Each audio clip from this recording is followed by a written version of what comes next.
You ever wake up to the sound of a chainsaw and know your whole day, maybe even your whole life, is about to change? That's how it started for me. One thin October morning in a neighborhood so quiet you could hear the mail truck 2 streets over. I was halfway through coffee when I heard it, that sudden, ugly roar coming from the backyard that used to belong to my family for 3 generations.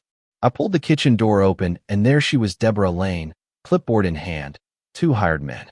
People think trees are just trees until they're not. Until someone starts measuring rings like they're accounting for grief. That tree was a landmark not because anyone wrote it down in a history book, but because every kid in our block knew to meet by the sycamore when the 4th rolled around. Because my grandmother planted that tree the same year she stitched the porch swing. Because when storms took down the Bradford pines, that sycamore stood stubborn. To me, it was memory made solid. To Deborah, it was a compliance problem. Deborah had a smile that liked paperwork more than people. She ran a neighborhood group that liked rules and fines the way some people like Sunday brunch, regular and a little bit judgmental. She liked to tell people she was keeping the value of property stable, and people nodded because who wants to be accused of devaluing the block? But underneath the neat cardigan was a woman who had been collecting little slights for years: the driveway that wasn't swept, the garden that wasn't compliant, the barbecue that reached a decibel she didn't like. Little grievances stack up. They harden. The first act of our story is over in 3 sentences: the hook, the shove, the outrage, and then you realize you're into a long night. I stepped out barefoot, phone in hand, palms already sweating. "Deborah," I said, trying to keep my voice casual like this was a neighborly disagreement about parking. "What are you doing?" She looked at me, clipped her lips. "Enforcement," she said. "We received complaints. Sycamore is a risk." Her men had already started sawing shallow bites into the trunk. You can film confrontation scenes a dozen ways. This one felt like a low-budget courtroom. She cited Section 12B, like she'd invented the rule at dinner, and I asked her to recite it.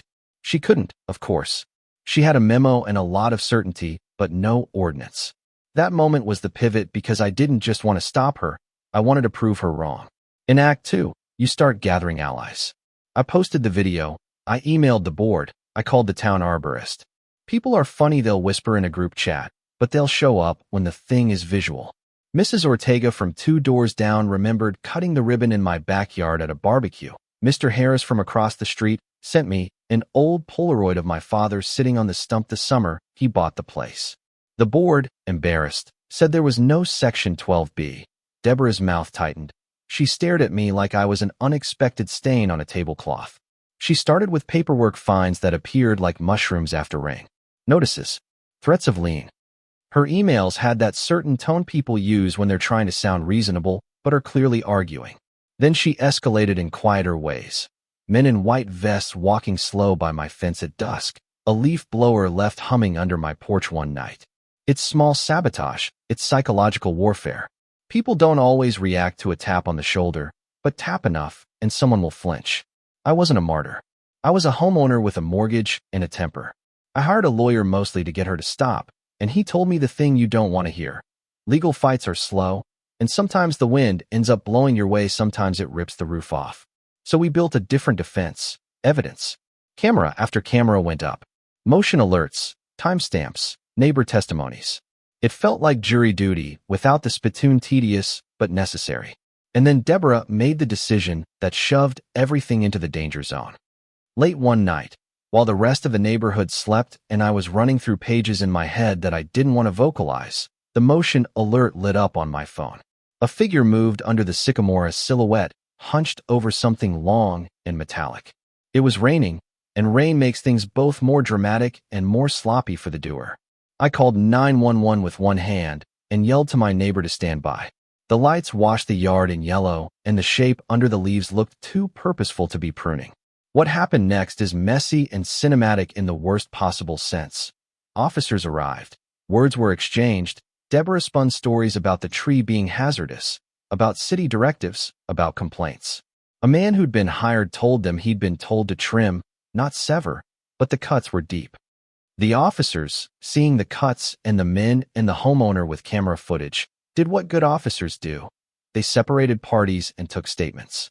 Deborah was arrested for trespass and property damage, small letters on a big day, but enough to start unraveling the thread. The court case that followed peeled back a lot of layers. In hearings, her motives unfolded like a poorly made mystery grudges, a narrowly lost board election, and whispers about a developer who'd been interested in the corner lot 2 blocks down. Motives don't justify action, but they explain it, and explanation is sometimes what we need to move from rage to something less combustible. The arborist's report said the sycamore had wounds deep enough that, left unchecked, it could split in the next heavy storm. Insurance and experts said the trunk was compromised. The tree had to come down for safety reasons, a gutting, ironic twist after everything. There's a strange grief in losing a tree that's not yours to replace, and not quite public property either. The stump stayed for a while, a raw cross-section of rings like a history book with margins torn out.